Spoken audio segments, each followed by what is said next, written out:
el tema más importante al que se enfrenta un educador es el tema de cómo educar. Porque sí, uno puede explicar, puedes mostrar en el pizarrón qué tipos de aspectos son los que se necesitan para madurar, para ir creciendo en el desarrollo de virtudes, de capacidades, de habilidades, pero de ahí a que eduque con eso hay un verdadero margen. ¿Por qué? Porque la educación es responsabilidad de cada uno. El instructor, el profesor, el docente te puede decir, te puede orientar, te puede explicar de qué manera llegar, pero el que tiene que llegar es uno. En ocasiones se piensa que educar es llenar la cabeza del alumno de instructivos academicistas, pero la realidad de la educación se basa en la instrucción en cuanto a los estándares de comportamiento, de convencimiento y de convivencia humana. Pero la educación implica a un protagonista que es el que tiene interés en educarse y él, el protagonista, es el que debe criarse, porque la educación es un proceso de crianza, no es solamente un proceso de instrucción, es un proceso de cómo llevar a la persona a que cada vez sea mejor en su comportamiento, mejor en su convencimiento. Somos cada uno de nosotros responsables por nuestra propia educación y esa gran pregunta, ¿cómo educar o cómo educarme?, es la que debería ser la primordial en la vida, por sobre qué carrera ejercer, por sobre cuánto dinero voy a tener, si voy a comprarme la casa en la playa o la casa en el cerro, la casa en la montaña o dónde voy a vivir después. Antes de eso deberíamos preguntarnos, bueno, ¿cómo me educo? ¿Qué es educarme? ¿Qué cosas son las que me hacen cada vez más maduro y en base a qué? Yo he pasado muchos años preguntando a psiquiatras, psicólogos, médicos, docentes, a personas que tienen directa relación con la educación, con la enseñanza y les preguntaba, bueno, ¿cuál es el modelo de identidad normal del ser humano? ¿Cuál es el biotipo estándar de normalidad humana? No existe. No existe un biotipo estándar de normalidad humana porque la normalidad para unos es simplemente que no afectes a los demás y la normalidad para otros es que tengas buena salud y no padezcas ningún tipo de problema físico, pero hablarte de cuál es el biotipo estándar de la naturaleza humana es algo muy difícil de que alguien te lo explique. Y como yo he visto que no encontraba respuestas, he dicho, bueno, voy a buscarlo yo. Vamos a ver qué es lo que encuentro. Bueno, pero me voy a hacer unas cuantas preguntas para ver si puedo concretar ese aspecto natural, humano, normal. ¿Y cuál es la primera instancia por donde empecé a buscar qué era o cuál era ese biotipo estándar de naturaleza humana normal? Los insultos. Sí, empecé a analizar los insultos. ¿Y qué pasa cuando yo te digo, oye, eres un flojo de porquería? Te estoy diciendo que deberías de ser activo, cooperador, colaborador, incondicional ante el deber, incondicional ante las necesidades propias, comunes a todos en la familia, en la casa, en el patio, en la calle, ¿no? Y cuando escucho, eres un mentiroso. Wow. Eres un mentiroso significa que deberías ser honesto, sincero, deberías ser honrado, deberías decir la verdad, deberías buscar aquella razón que es siempre justa para todos y convence siempre a todos y es razonable, no racional, porque racional es todo aquello que razone cualquier persona, pero razonable es aquello que convence a todos. Entonces, ese tipo de insulto llega porque te está diciendo no deberíamos ser mentirosos, no deberíamos ser flojos, no deberíamos ser descorteses, no deberíamos ser irresponsables o irrespetuosos, deberíamos hacer algo que el insulto nos obliga a hacerlo. Bueno, sigamos analizando los insultos. Mira qué indiferente es este. Qué indiferente, es decir, frente a las necesidades no reacciona. O mira este sobreprotector que es un celoso con una celopatía tremenda que no me deja en paz, es vigilante, es invasivo. Entonces eso tampoco está bien. Entonces aquella moderación, aquella cosa estable, aquella cosa que no es ni exceso ni carente, resulta que parece ser normal. Bueno, en este análisis de buscar la normalidad podemos indagar mediante varios caminos. Ese es un camino que yo he estado utilizando y que hasta ahora me da muy buen resultado. Pero vosotros podéis buscar otros caminos y la idea es llegar a la meta. La idea es conseguir el reconocimiento del biotipo estándar de la naturaleza humana normal. Es decir, ¿cuál es ese ser normal? Bueno, ser normal es aquel que está normado de acuerdo a las normas naturales. Entonces lo primero que tendríamos que buscar es cuáles son esas normas naturales, ¿no es cierto? Lógico, obvio, evidente, por supuesto. Pero vamos a analizar un poquito al ser humano, ser característico a este animal humano que, bueno, para unos es el animal humano, para otros es el ser humano, para mí es una dupla de los dos, pero vamos a analizarlo. Resulta que en nuestro ser humano tenemos dos aspectos. Un aspecto instintivo que nos cuida, el instinto de protección nos protege del peligro, nos ansía. Cuando vemos el precipicio sentimos la ansiedad y salimos corriendo porque nos podemos caer, o cuando vemos que alguien nos va a atacar con un cuchillo o con una pistola, surge la ansiedad para salir corriendo, la sangre se nos baja a las piernas, nos mareamos un poco porque el cerebro se queda sin sangre, porque la sangre se fue corriendo a las piernas para huir o se nos fue a los brazos para luchar. Pero el caso es que tenemos un servidor custodio del peligro que se llama instinto de protección. Y ese instinto de protección nos ansía frente al peligro y nos angustia cuando no podemos salir de él, cuando no vemos cómo liberarnos. Acabo de caer en un pozo. ¿Y qué siento? Angustia. ¿Vendrán a buscarme? ¿Se oirá mi voz? ¿Se oirán mis gritos? Estoy aquí en el fondo del pozo, ¿alguien me puede sacar? Siento angustia. Angustia es ese padecimiento emocional que sentimos cuando no vemos salida. Me echo mano al bolsillo y resulta que no tengo plata y tengo que pagar la cuenta de la luz y no me llega al fin de mes. Y mira, resulta que no tengo con qué vestirme, me falta, estoy carente. Frente a esas carencias y a esa imposibilidad de llenar esas carencias surge la angustia. Por eso nos angustiamos. Aquel que está angustiado generalmente es porque está con crisis de identidad, con crisis motivacional, con crisis existencial, algún tipo de crisis tiene que le impide ver adelante. Y como le impide ver adelante, se angustia. Bueno, vamos a hacer aquí un dibujito.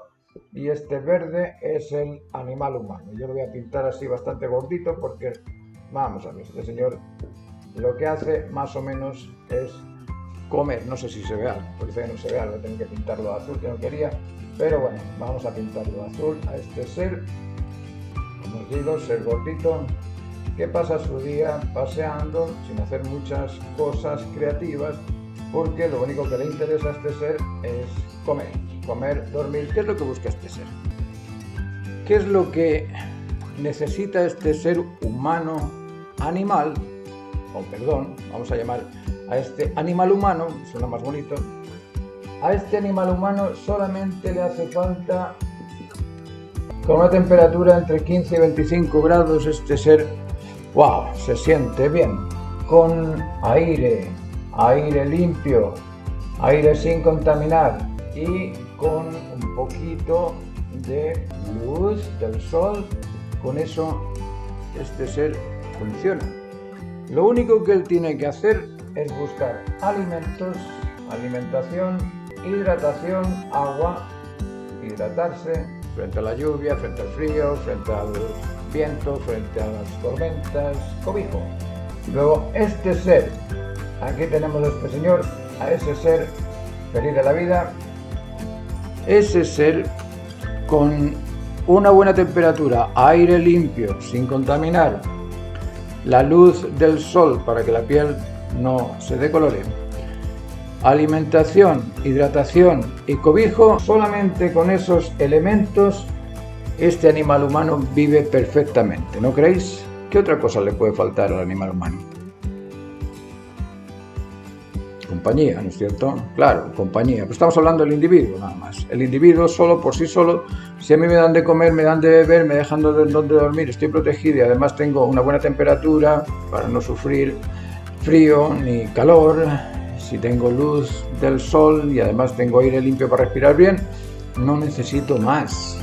Si los gobiernos del mundo diesen alimentación, hidratación y cobijo, estaríamos todos ya felices, no tendríamos que andar luchando por comer, luchando por beber, luchando por tener un cobijo, porque luchamos por eso, luchamos por la casa, luchamos por los alimentos y luchamos por la bebida. El resto se nos da. Vale. Dejemos ahí al animal humano. Este animal humano se rige sola y exclusivamente por estos tres aspectos. El instinto de protección, ese instinto que le protege la vida, le protege del peligro, le protege de los accidentes, le protege de aquellas cosas que pueden costarle la vida. Luego el instinto de protección frente a algo que está, ay, parece que esto parece venenoso, no, esto no me lo como, hoy por aquí no puedo pasar porque me voy a caer, hoy cuidado que se va a caer aquello encima, ese instinto de protección que te lleva también a defenderte de los mosquitos, que hoy que vino esta mosca, hoy que empujo esta cabra, hoy que saco este perro de acá, es decir, eso es instintivo. El instinto de protección nos protege en ese ambiente. Después tenemos otro segundo instinto, el instinto de conservación. ¿Y cuál es ese instinto de conservación? Bueno, pues algo muy sencillo. Es aquel que nos dice, uy, qué hambre tengo. Uy, qué cansado estoy, me voy a dormir para descansar un rato. Yo creo que necesito un poquito de ejercicio yo. Me tiraría a la piscina, jugaría un partido de tenis, me subiría a un árbol, saldría en bicicleta. De eso se encarga el instinto de mantenimiento. Nos dice, nos alerta cuando sentimos carencia de alimentos, carencia de hidratación, carencia de movimiento, carencia o exceso de movimiento y tenemos que descansar. El instinto de conservación se encarga de alimentarnos, hidratarnos, descansar y ejercitarnos. Esos cuatro aspectos son protegidos por este custodio interno que tenemos. Te da hambre, te dan ganas de café, te despierta el apetito por el café y te tomas el café. Eso es instintivo, no tengo ni que pensar en ello. Yo sé que en algún momento voy a sentir hambre.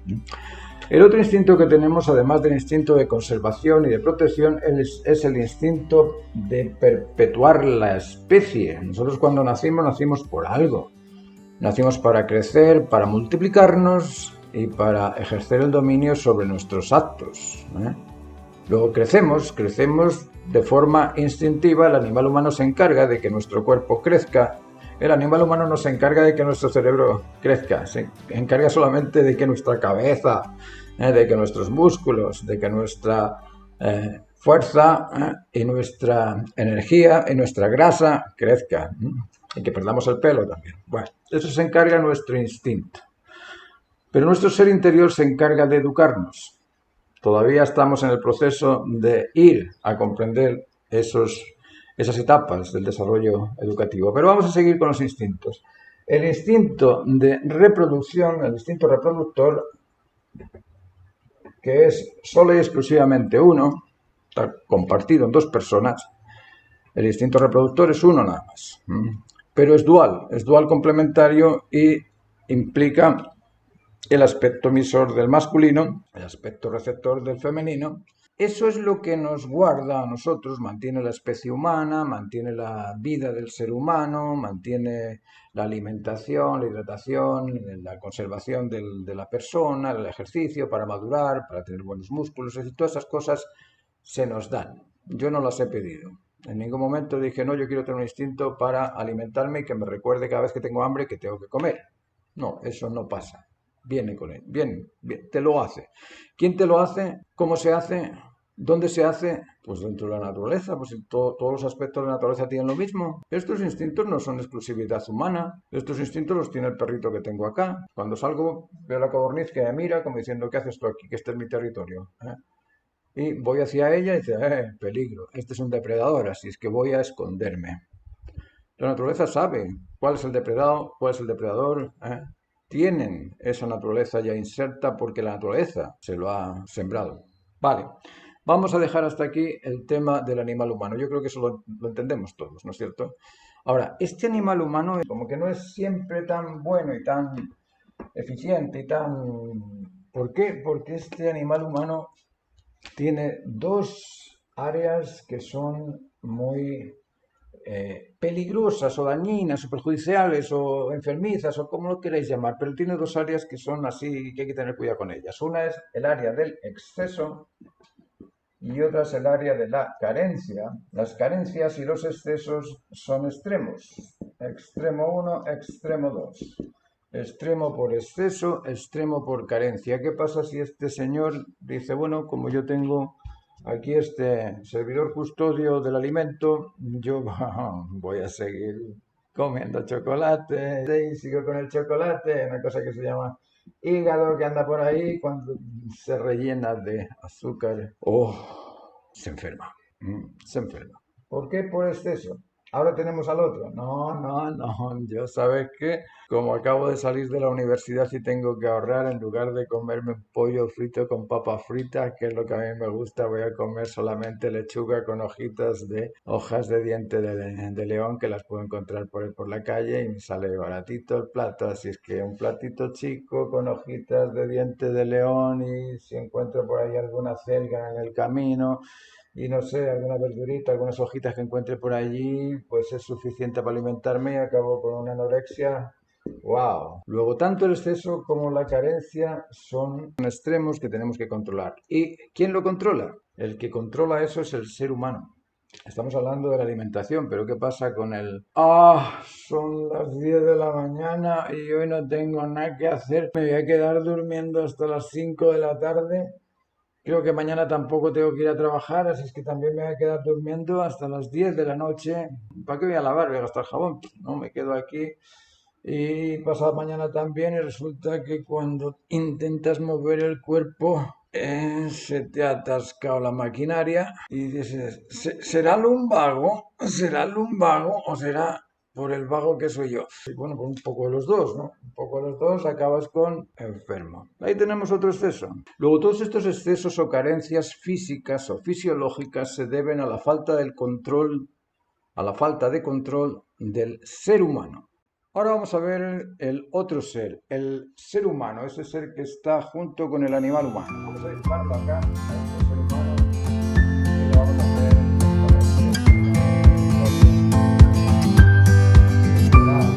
¿Cuál es la diferencia entre este ser humano y el otro animal humano? ¿Cuál es la diferencia entre estos dos seres? Porque aparentemente este parece también bastante animal. No quise hacerlo un poquito más estético, pero no me salió. Bueno, la diferencia está en que el ser animal humano estaba guiado por los instintos, que son servidores custodios, y este ser humano está guiado por una suerte de voluntad propia, de libre voluntad, de poder. Vamos a llamarle aquí poder de dominio. Este ser tiene ese poder de dominio y control sobre el otro ser, sobre este otro ser que teníamos aquí. Vamos a hacerlo así simple.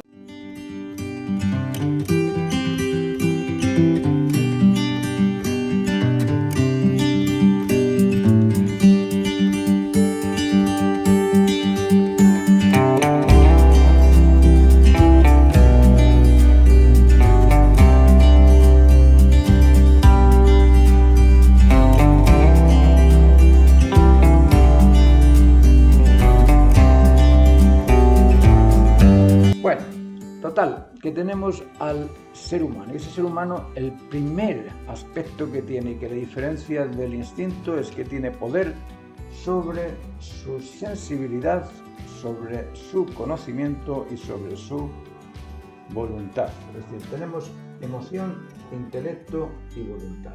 Esos tres aspectos son los que conforman nuestro carácter. Nosotros cuando decimos, oye, esa persona tiene talento, bueno, ¿qué es lo que tiene?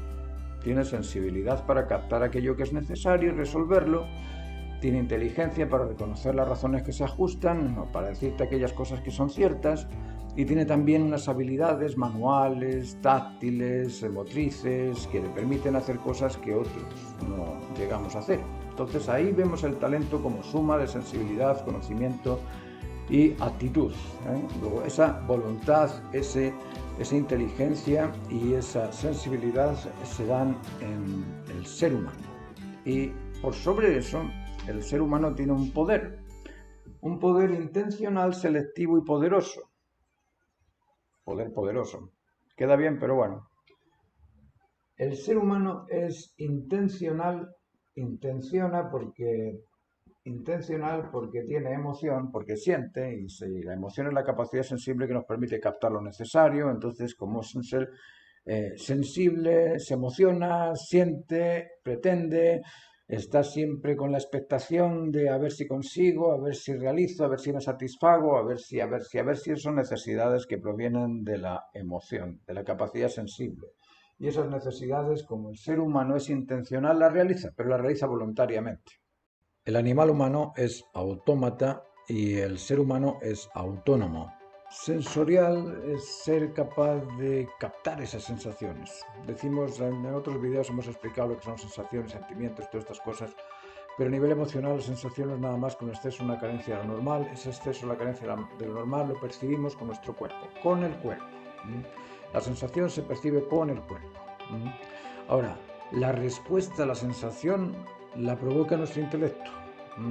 Nosotros tenemos emoción, intelecto y voluntad.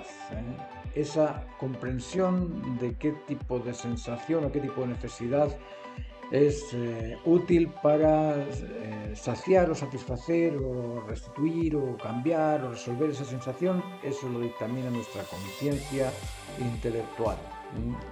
Es ese criterio personal o particular de cada uno el que frente a una sensación reacciona de una forma u otra. Entonces, a nivel intelectual nosotros nos desarrollamos comprendiendo las razones constantes, las cosas que son ciertas, las verdades que son invariables o que son inmutables. Ese tipo de cosas nos hace convencernos de que esa razón es realmente cierta porque es convincente, y lo convincente lo asumimos, lo recibimos. Lo que no es convincente, lo falso, lo dudoso, lo dejamos ahí. Nuestro intelecto no tiene el potencial de adquirir esas cosas que son dudosas o que son irracionales o que son indemostrables. Nosotros solamente podemos percibir verdades, no mentiras. Bueno, tenemos emoción, tenemos intelecto y tenemos voluntad. Y la voluntad humana se estimula y se impulsa en base a la percepción o a la expectación a disfrutar de un beneficio. Cuando nosotros esperamos que nos salga una cosa bien, nos motivamos a hacerlo, pero cuando pensamos que vamos a perder, que nos va a fastidiar, que nos va a doler, que nos va a hacer perder la vida, no nos enfrentamos a eso. Luego, la motivación siempre surge de la expectación a disfrutar de un bien, a disfrutar de un beneficio. Si nos toca la lotería, salimos corriendo, aunque estemos enfermos, da igual, salimos corriendo igual a buscarlo. Bueno, entonces, ¿cómo nos educamos? Nosotros partimos desde el momento del nacimiento, y esto hay que tenerlo muy claro también, ¿cuándo nacemos? ¿Cuándo nace la vida? Es una gran pregunta. Partamos por identificar eso, ¿qué es la vida? Bueno, decimos que vivo es todo aquello que se mueve. Aquí tenemos al perrito ahora mismo en el jardín, se está limpiando la humedad con la pata, entonces claro, veo que se mueve, está vivo. O todo aquello que se mueve está vivo, pero fijaos qué es aquello que se mueve, porque acabamos de decir algo que es bastante extenso.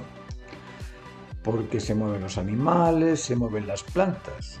Nosotros vemos que le pones la semilla y la planta va buscando el sol, y si le pones una tapadera encima, sale por detrás de la tapadera y busca el sol, es decir, se mueve la planta, o la planta está viva, ¿no es cierto? Ah, claro, también se mueven las partículas, las moléculas, los átomos. Entonces, ¿el átomo también está vivo? Bueno, si definimos vida como el conjunto de fuerzas que permiten la consecución de un propósito, todo está vivo, absolutamente todo está vivo, no hay nada muerto porque la misma energía ya es motriz. La energía es fuerza, y al ser fuerza es un potencial con una intensidad y con una presión, así es que es motriz también. Bueno, dejemos ese tema a un lado y partamos con el nacimiento del niño, que es lo que nos interesa a nosotros. El niño nace y ¿cómo lo educamos? ¿De dónde partimos? ¿Por dónde partimos? Bueno, hay que partir por normas. Normas de comportamiento, normas de convencimiento y normas de convivencia. Eso es esencial para este ser humano. Las normas de comportarse, cómo comportarse, el de comportamiento. ¿En qué consisten estas normas de comportamiento? Que son las primeras que tenemos que orientar o que poner en práctica con el niño recién nacido. El niño nace, el niño llora, el niño no habla, no camina, debemos enseñarle a caminar, debemos enseñarle a hablar, debemos enseñarle a comportarse. Y lo lógico es que en la infancia el niño aprenda a ordenarse. Decimos que el cosmos es un orden y si el orden tiene una ordenanza, necesita el ordenado en esa ordenanza. Entonces, empecemos ordenando al niño de una forma natural. ¿Qué ocurre en la naturaleza? ¿Dónde crecen los cítricos, por ejemplo? ¿En Noruega? ¿En la Antártida? No, los cítricos crecen en donde reciben la luz, el calor, la temperatura adecuada, pero no crecen en la Antártida. Yo no puedo llevarme un limonero allá y ponerle en el hielo y sembrar la semilla a ver si crece el limón en el hielo. No crece el limón en el hielo, ¿cierto? Cada cosa está en su sitio. El limón nace en su lugar, la encina nace en su lugar, el pino nace en su lugar. Los animales, hay animales que sí, que dan la vuelta al mundo y tienen el mundo como su casa, pero hay animales que tienen su lugar, las hormigas están en su lugar, las, no sé, las serpientes están en su lugar, es decir, cada cosa está ordenadita. En el cosmos cada cosa existe ahí donde puede existir, o ahí donde debe existir. Luego en el niño tenemos que tener la misma actitud. Vamos a ordenar al niño con horario de comida, con horario de lavarlo, con horario de sacarlo a la calle. ¿Qué le voy a poner en su habitación para que reconozca dónde poner sus pantaloncitos, dónde poner sus zapatitos, dónde poner su camisita, dónde poner sus juegos? Que esté todo ordenado. El niño necesita orden en el lugar donde esté y normas de comportamiento, es decir, la primera norma es la lealtad a los padres, la fidelidad a los padres, saber cómo le inculco al niño la lealtad y la fidelidad a los padres. Bueno, hablándole repetidamente una y otra vez de la importancia del padre, puesto que el padre es el que siembra y la madre es la que cultiva, luego los padres están ahí como proveedores o como cultivadores de este niño, entonces el niño se debe al cultivo de los padres, porque supuestamente los padres van a irle educando a lo largo de la vida, porque el padre va a tener siempre más vida que ellos. Bueno, la lealtad y la fidelidad son valores que el niño tiene que aprender entre 1 y 7 años. Tiene que desarrollar las virtudes, hay que enseñarle a ser prudente, a tomar aquellas opciones, aquellas alternativas cuyas consecuencias son beneficiosas para todos. Explicarles una y otra vez cómo ser prudente. Antes de hablar, prudencia. Piensa. Es tu deber hablar en este momento cuando están hablando los mayores de un tema que tú prácticamente estás ajeno totalmente a él. Reconoce cómo ubicarte. Que no se desubique el niño. Eso tienes que hacerlo entre 1 y 7 años, no después. Entre 1 y 7 años para formarle. Ayúdale a ser firme en la concentración frente a lo que hace. Si está jugando, terminas el juego, lo dejas después en la estantería donde corresponde ese juego.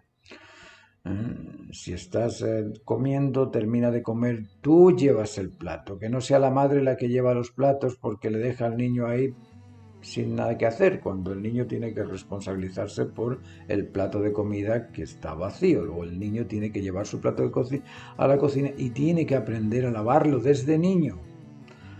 Desde niño, cuando entra en la casa, que sea el niño el que se limpia sus zapatos, que no sea la abuela, la madre, la nana. No, el niño, si es su zapato, es su propiedad, él tiene que aprender a cuidar aquello que es suyo, que le pertenece. Y no es maltrato a los niños, eso no es ningún tipo de... ¿Cómo vamos a poner esto? No, cada uno nace independiente. Yo no sé si os habéis parado a pensar alguna vez en cómo nació el primer ser humano. ¿Tenía el primer ser humano algún profesor, algún docente universitario, algún catedrático de Yale, Harvard, Cambridge, Universidad Complutense? Estaban ahí esperando a ver cuándo nace este primer humano para educarle. No, él tenía que saber, él tenía que empezar a aprender. ¿Y por qué? Porque todos tenemos un conocimiento a priori, y ese conocimiento a priori nos permite reconocer. Imaginaos lo que decimos cuando hablamos de reconocer, estamos diciendo conozco ya aquello, por eso lo reconozco. Luego cada uno contiene una naturaleza humana, Si no sabes ver esa naturaleza humana en ti, ¿quién te lo va a enseñar? Si eres tú, el ser humano. Yo puedo explicarte que ser incondicional frente a una necesidad es fabuloso, pero si tú no lo comprendes así, no pidas a nadie que te ayude, porque no comprendes la incondicionalidad, pero está en ti, está en ti. ¿Por qué? Porque cuando te enfermas quieres que alguien te ayude.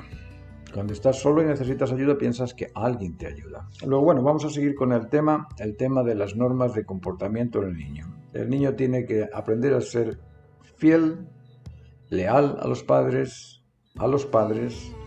leal y fiel, lógicamente, a los abuelos, si es que existen.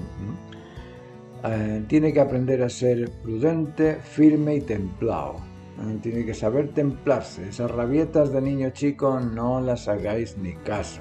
Que llore, tranquilo, pero no te metas a hoy pobrecito que toma el pañuelo, que aquí están las lágrimas, uy, que lo siento mucho. No, déjalo. Si el niño va a necesitar de alguna forma hacerse saber y hacerse sentir, y muchas veces el hacerse saber o sentir viene con el llanto nada más.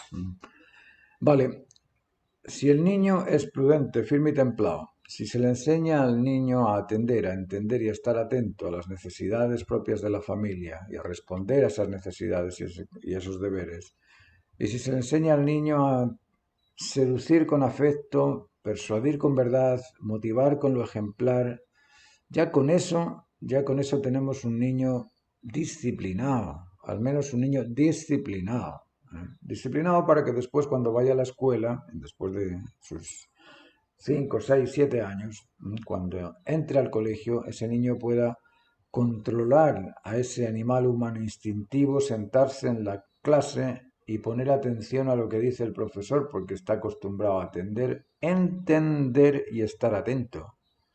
Pero imaginaos una familia donde el padre, bueno, no conoce esto, no sabe nada de esto, no le enseña a atender, entender y estar atento, no le enseña a seducir con afecto, persuadir con verdad, motivar con lo ejemplar, no le enseña a ser prudente, a ser concentrado, a ser respetuoso, a ser leal, a ser fiel a los mayores, a los padres.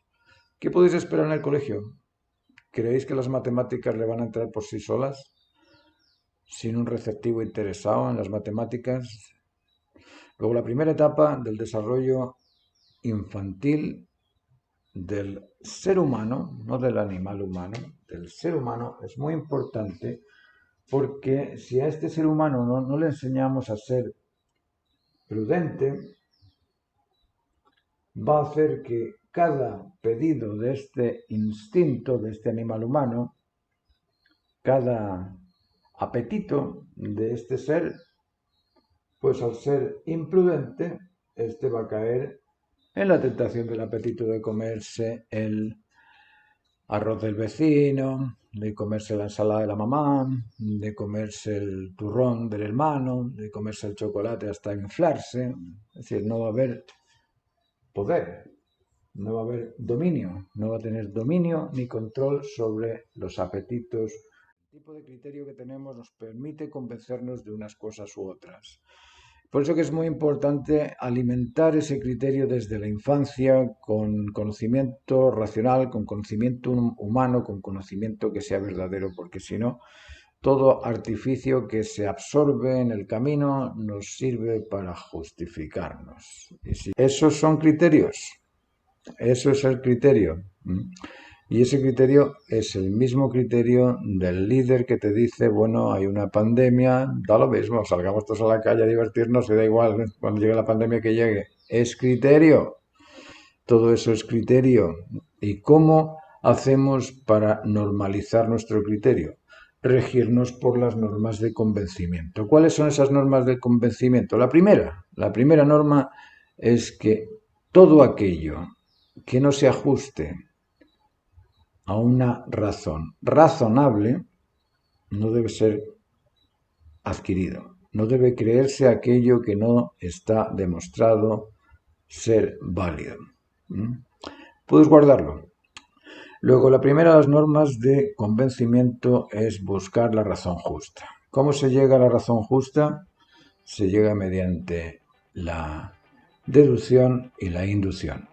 Induces, deduces, y si deduces y deduces, de eso disciernes y te quedas con la verdad siempre y cuando sea constante, inmanente e inmutable. Esos tres aspectos debe tener la verdad. Constante, es decir, siempre, inmanente en todo e invariable, inmutable.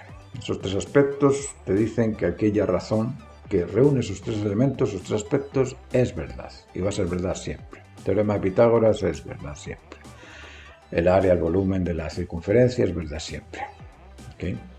Bueno, entonces nuestro intelecto se nutre en base a estas normas de convencimiento que nos obligan a buscar la verdad, y esa verdad tenemos periodos de absorción mental, y esos periodos de absorción mental coinciden con la edad entre 7 y 14 años. Ahora, de 14 años hasta los 21 años hay un periodo bastante extraño que lo llamamos la edad del pavo, es decir, la edad del adolescente, la edad de tantos vaivenes emocionales, intelectuales, conductuales, que no sabemos cómo lidiar con ellos. ¿Cómo se lidia con este tipo de tendencias donde la persona busca su identidad, su origen y su sentido? Si no encuentra su identidad, va a tener crisis de identidad. Si no encuentra su origen, va a tener crisis existencial. Y si no encuentra su motivo, va a tener crisis motivacional. Entonces, ¿cómo hacemos para evitar esas tres crisis, que son las grandes barreras con las que se encuentra el ser humano en el proceso de desarrollo, en ese momento de la adolescencia? ¿Cómo evitamos la crisis de identidad? En el poder del dominio que tienes sobre sus instintos, sobre sus emociones, sobre su conocimiento, sobre sus facultades, en esa actitud de dominar el celo, de dominarse a sí mismo en sus excesos, en sus carencias, el niño puede ir adquiriendo poco a poco su identidad. Cuando el niño aprende a controlar y a dominar sus sentimientos, sus sensaciones, su conocimiento, sus palabras, sus expresiones, su comportamiento, podemos decir que ha superado esa crisis de identidad. Ahora, ¿cómo supera la crisis existencial? Bueno, hay que explicarle cuál es su origen y cuál es nuestro origen. Bueno, unos dirán que es mi padre, que es mi madre, otros que mis abuelos, otros que mis antepasados, otros que los pueblos originarios, otros que, no sé, podemos ir hasta llegar al punto originario de toda la creación, que es la energía. ¿Por qué? Porque la energía se transforma en fuerza. Y la fuerza contiene presión, potencia e intensidad. Y esa presión, potencia e intensidad hace que la fuerza, mediante frecuencias cíclicas, porque son cíclicas, se extienda. Y al extenderse crea orientación, dirección y recorrido. Y esos tres aspectos tienen que venir de algo en la energía que motiva esa fuerza a actuar de una determinada manera, porque es distinta la manera en cómo se mueve el electrón de un átomo de hidrógeno que el del átomo de helio, por ejemplo. Entonces, si en cada cosa hay una determinación, esa energía tiene que tener intencionalidad, selectividad y poder. Esa energía no es un señor sentado en las nubes, no es ese pájaro, simplemente es la totalidad de todas las cosas. Y en esa totalidad el fragmento jamás va a poder comprenderlo. Como os decía, es como pedirle al pez que me dé los límites del mar. El pez no puede darme los límites del mar porque ni siquiera ve el agua. Participa de ello, pero no lo ve. Como nosotros vemos las cosas por la luz, pero no vemos la luz. Bueno, luego lo que iba con todo esto es a explicaros que el adolescente tiene que superar esa crisis de identidad, esa crisis existencial y esa crisis vocacional. ¿Cómo desarrollamos o cómo puede superar esa crisis motivacional o vocacional? Bueno, hay que buscar cuáles son las habilidades que tiene, los talentos que tiene, y en base a esos talentos orientarle. Si es bueno para la música, porque le pusimos un piano y toca bien, bueno, a lo mejor haz música. Si es bueno para la pintura, porque le pusimos un caballete y pintó, o bueno, haz pintura. Si es bueno para los negocios, porque fíjate cómo negocia con el hermano, con el vecino, a lo mejor es bueno meterle a hacer un tipo de carrera de ingeniería.